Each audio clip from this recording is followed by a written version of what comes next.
Dear students, welcome to EPG Pathshala. I am Mahesh Kalra, Curator Numismatics at the Asiatic Society of Mumbai. I welcome you to the module on East India Presidency coinages under the paper Indian Numismatics.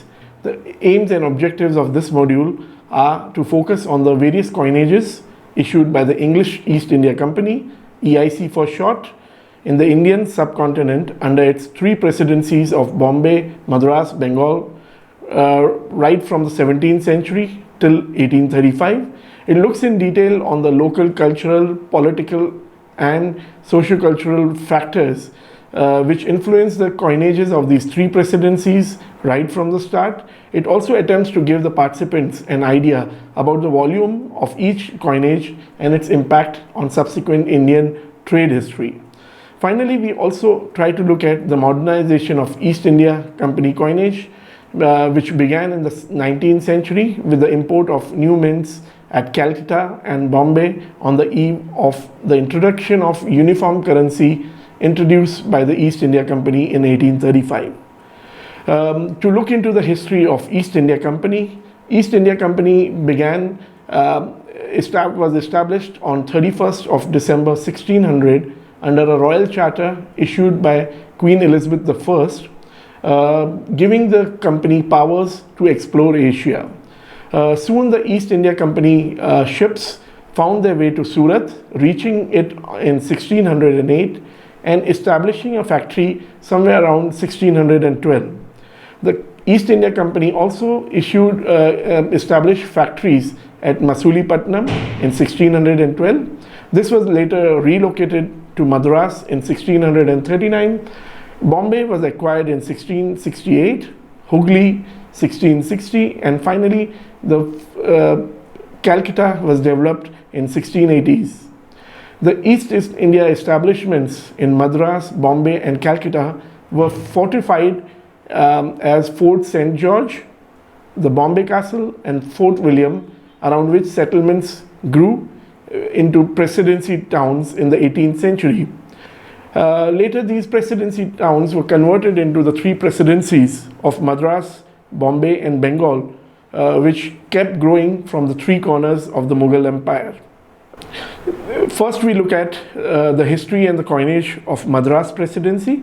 Madras was basically built as Fort St. George on the village site of Madraspatnam, or some says Chennapatnam, in August 1639 on a piece of land acquired from the Nayaka of the king of Chandragiri.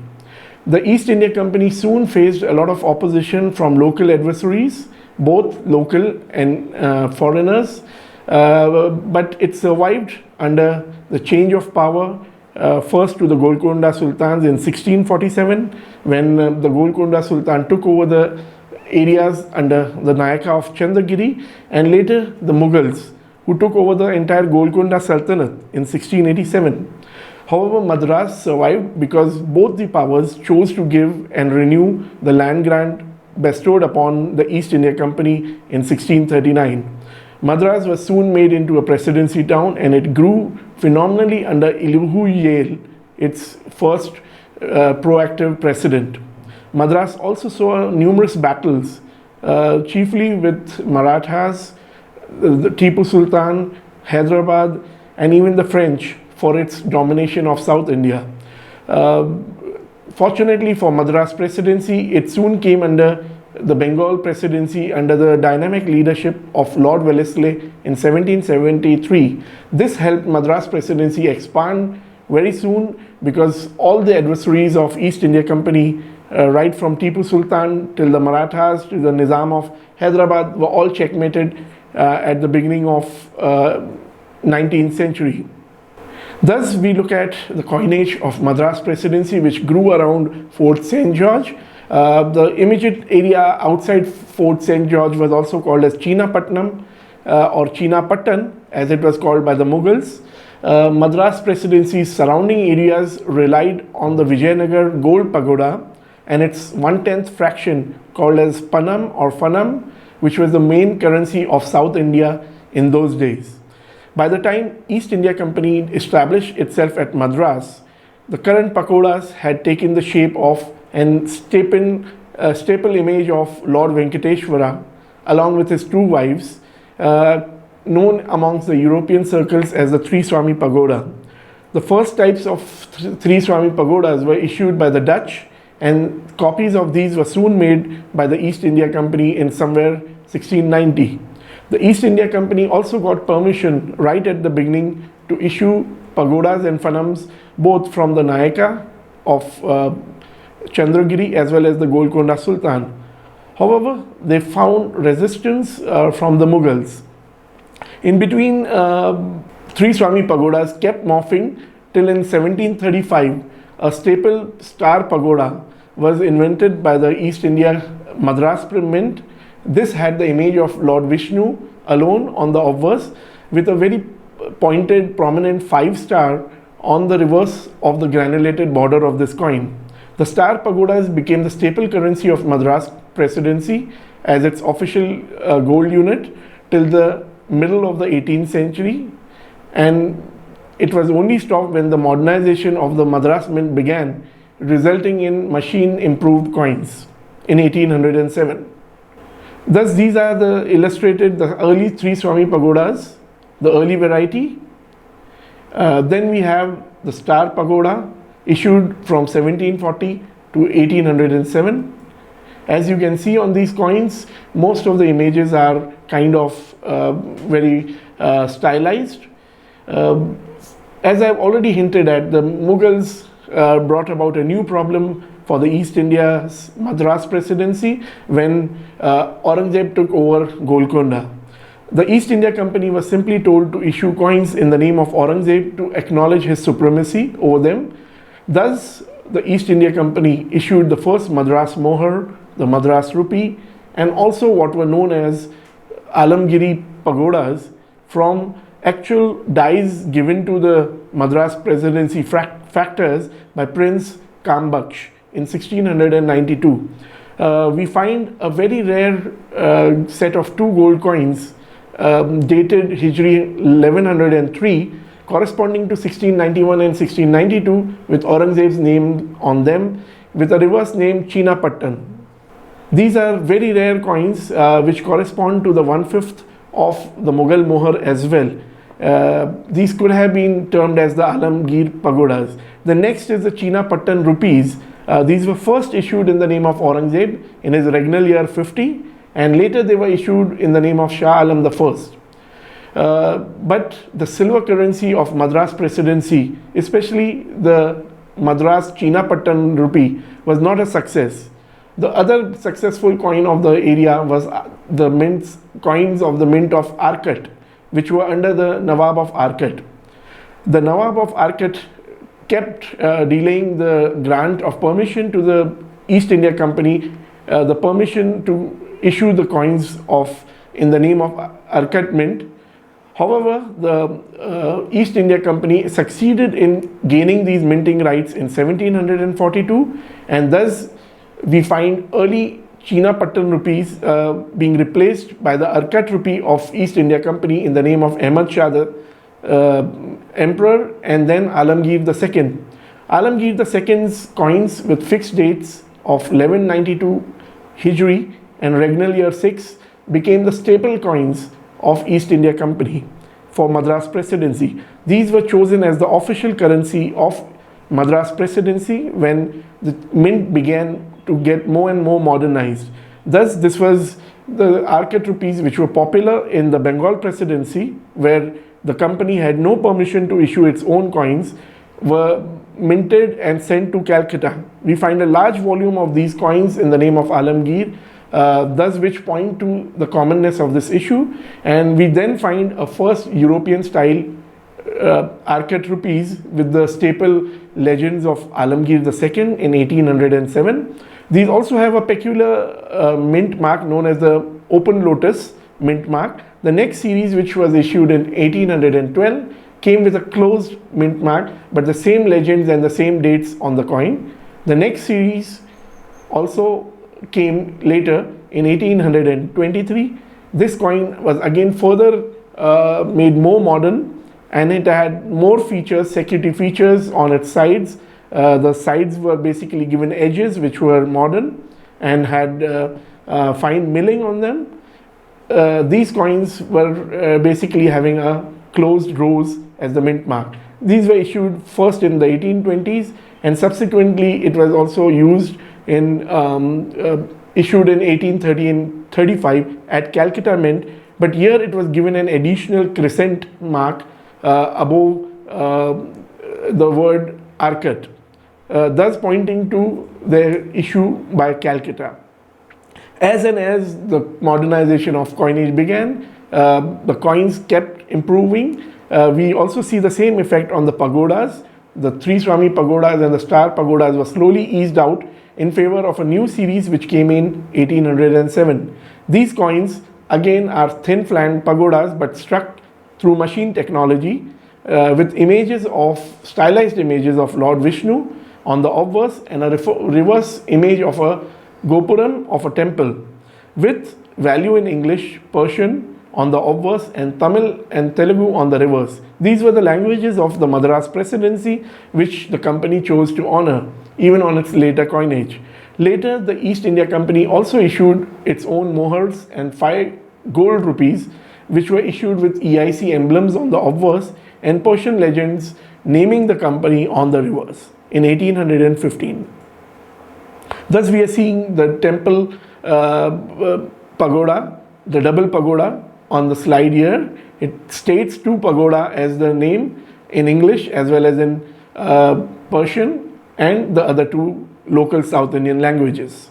We also find the Madras Presidency moher, but here the obverse is the East India Company's own emblems, which is the lion, 2 lions basically propping up the East India Company's shield. We also see a lion carrying the English crown, and the reverse is having a clear legend which states Company Bahadur in Persian. The company also relied basically on modernization for its copper coinage. Here it evolved gradually from a very initial coinage which was hand struck with the old EIC bail mark with the initials of the company CCE. Later there were also local coins with Sri Ranga written in Tamil. As machine technology evolved and arrived at Madras Presidency, copper coinages were also struck from the Soho Mint in Birmingham. These had the East India Company coat of arms with English and Persian legends on the reverse. Later, this was revised and the 4-language formula, English, Persian on the obverse and Tamil and Telugu on the reverse, were introduced in the Madras Presidency. Now we'll be looking at some of the slides. This is the initial coinage issued in 1758, as we can see, with its English dates. And now we see the East India Madras Presidency Soho Mint coins issued in 1808. You can see Persian as well as English legends saying 10 cash or de cash.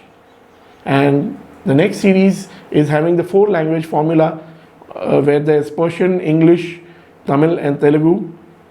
These were issued in 1808 till 1813.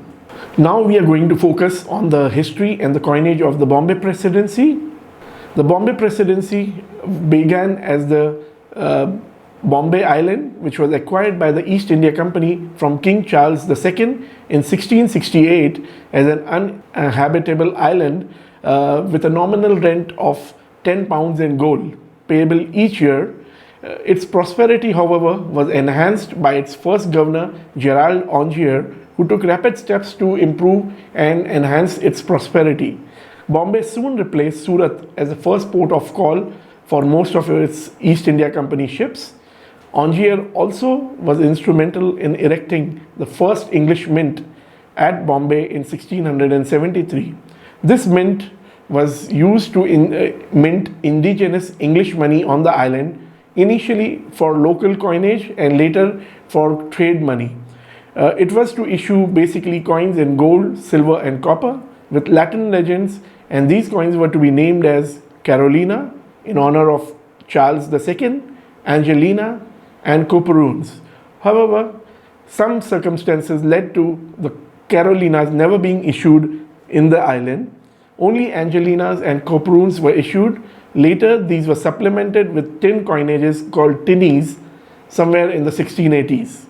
Thus we see this is the first issue of silver Angelina from the old Bombay Mint. It is dated anno 7, which corresponds to 1672. These are very rare coins which are basically at the British Museum in London. Then we see some of the copper runes. If you look at the language of the coins, it is basically Latin, and it states the company's own motto in Latin along with the name of the island Bombay. And then there was a rupee of Bombayam, which again was issued for a very limited period in 1677 and 1678 with English legends on the obverse saying the rupee of Bombayam. These again were very rare, and very few samples of these survive, pointing to its rarity and less number of issuing of these coins. Also the tinnies today which survive are very rare, simply because the medium of coins was tin, which is a metal which can really degenerate with time. So these are early tinnies.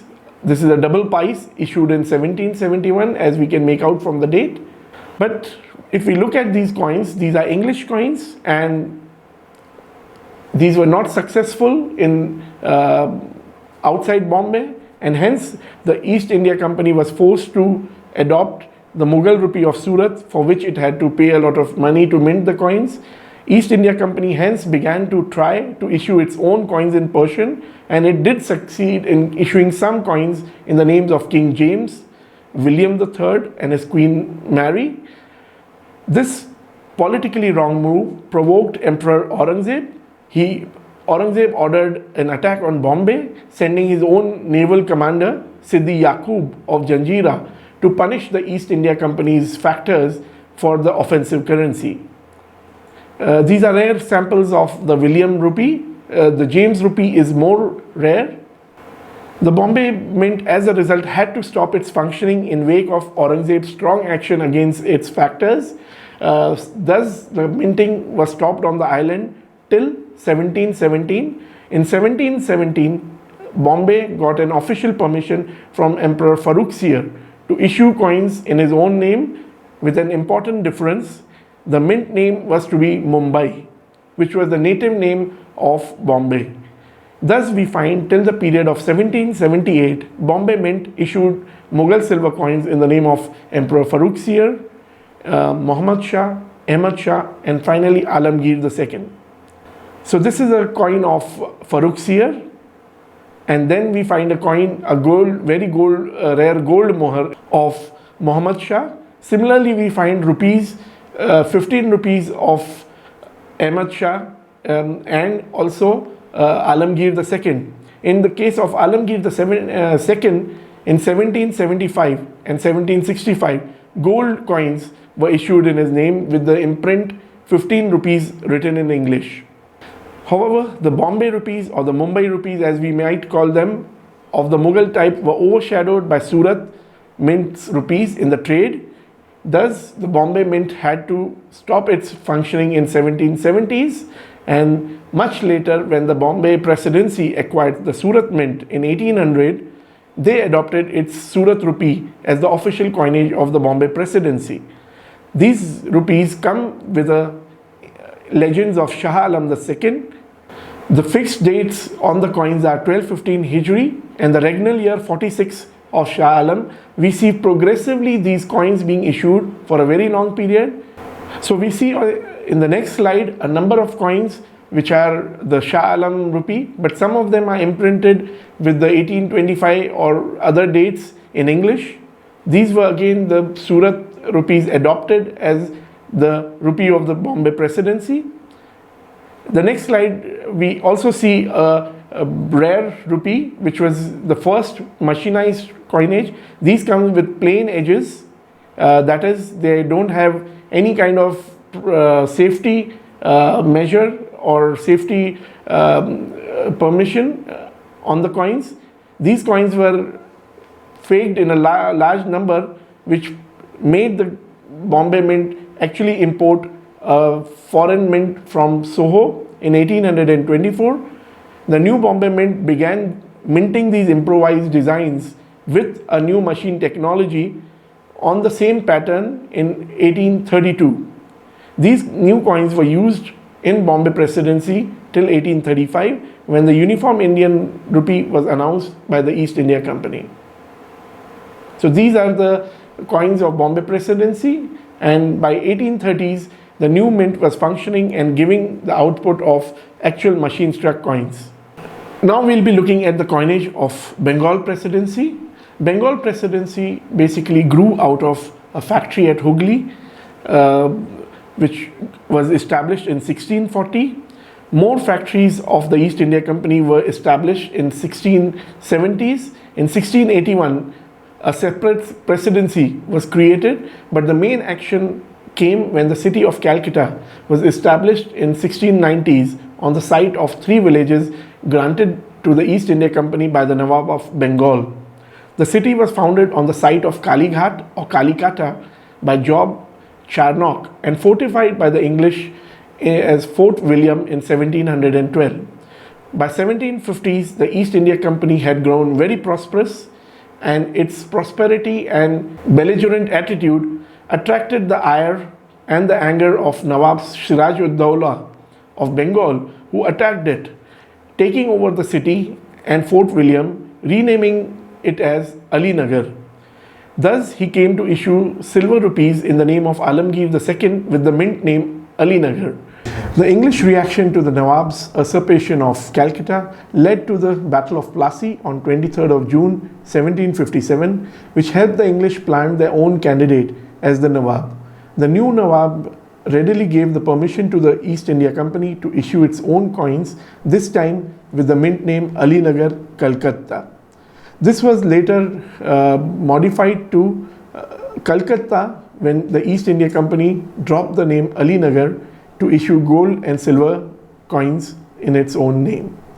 So these are the first coins of the first series, Ali Nagar, Calcutta, issued by the Nawab of Bengal. Then there is the Calcutta Mint, issuing coins only in the name of Calcutta. This is a gold mohar. Finally, we come to the important stage of the East India Company when it was in a far better position to dictate its terms. In 1765, the East India Company won the Battle of Buxar against Shah Alam II and the forces of Nawab of Awadh. This gave it control over the Bengal mints of Murshidabad, Dhaka and Patna. It realized that there was no need to issue coins in the name of Calcutta anymore, and they adopted the coins of Murshidabad rupee in the name of Shah Alam II with the fixed year 19 as its official currency. This coin was called as the Sikka rupee, and it became the standard coin of Bengal Presidency for the next 50 years. With increasing changes in technology, the Sikka rupee was increasingly modernized. We see this in the end of the 18th century when the East India Company became more and more aware of the changes in the world of modern coinages. The East India Company's Bengal Presidency also grew after the Battle of Buxar in its terms of its territories. It acquired the mints of Mohammadabad, Banaras and Farrukhabad from the Nawab of Awadh, along with many other mints. But these two mints became very important because their rupees, Mohammadabad, Banaras mints rupee of the regnal year 17 and Farrukhabad's rupees with a fixed date of regnal year 45 became the main currency of Banaras region. Both these coins were adopted and minted at Calcutta till the middle of the 19th century. So we see the East India Company rupees of Murshidabad with the year 19. This is the early series which doesn't have the milling edge, issued from the Calcutta Mint. We also see the Farrukhabad rupee year in the slide with Shah Alam's date regnal year 45, and finally we see mohars issued with machine technology as the Calcutta Mint. All these coins were basically to enhance the circulation of the currency in the region, because the East India Company finally got the title of the Diwani grant from the Shah Alam after the Battle of Buxar. So we see the currency of the region right from Bengal up till Bihar, Orissa and eastern Uttar Pradesh increasingly coming under the control of the East India Company in the next half of the 18th century. These are the Mohammedabad Banaras rupees in the name of Shah Alam II with a fixed regnal year 17 issued from Calcutta Mint somewhere in the beginning of the 19th century. The Bengal Presidency region basically never had copper coinage. This is because the cowries served as a very efficient medium for lower transactions in the countryside. However, things changed in the 1780s when the East India Company decided to issue its own copper coins. In this, it appointed John Prinsep, who brought out what was then called as Prinsep's coinage in the denominations of pice, half pice, quarter pice, and 1/8 of a pice. These came with a Persian inscription Badshah Shah Alam. In 1795, the Calcutta Mint further decided to improvise its copper coinage, issuing pice and half pice coins with Shah Alam Badshah regnal year 37 imprinted on the obverse, and Persian, Bengali, and Devanagari legends on the reverse. Later on, the Bengal Presidency slowly shifted towards coins with the East India emblem on its obverse in 1828 as the modern mint was imported from Soho, Birmingham. So we see these are the coins of Prinsep issued in 1783, and these are the Bengal Ek Pai inscribed on the coin in 1795. The inscription, as we can see, is in 3 languages and 3 scripts. So finally we come to an end. We would like to summarize our discussion so far on East India Company's presidency coinages. The East India Company, since it had 3 presidencies, came to acquire 3 different types of presidency coinages from 3 different directions of India. These 3 presidencies, Bombay, Madras, and Bengal, acquired different coins as per the local coinages. These were suited basically to local conditions, but the problem was the East India Company's India territories acquired 3 monetary zones. Thus, beginning from the 19th century, all the 3 presidencies moved towards machine-struck technology and standardized their coinages in the names of popular mints of Surat, Murshidabad, and Arcot in all the 3 presidencies, moving towards a uniform coinage. Somewhere in the 1820s, the coinages moved towards a standardized value exchange between the 3 rupees of Bombay Presidency, Bengal Presidency, and Madras Presidency. Thank you for visiting EPG Pathshala. For more information and more modules, visit its website.